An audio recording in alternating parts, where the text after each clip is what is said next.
शोपियान में पुरअसरार धमाका, 3 फौजी जख्मी।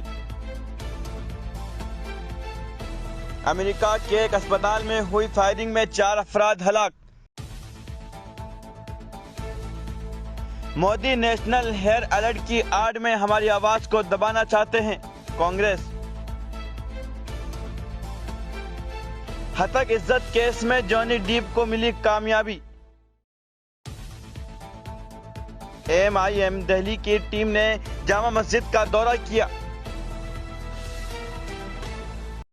दिल्ली में hate propaganda and genocide calls के मौजू पर कॉन्फ्रेंस मुनक्कद। इम्साल जम्मू और कश्मीर में 17 आम शहरी पुरतशद्दुद वाक़ियात में हलाक।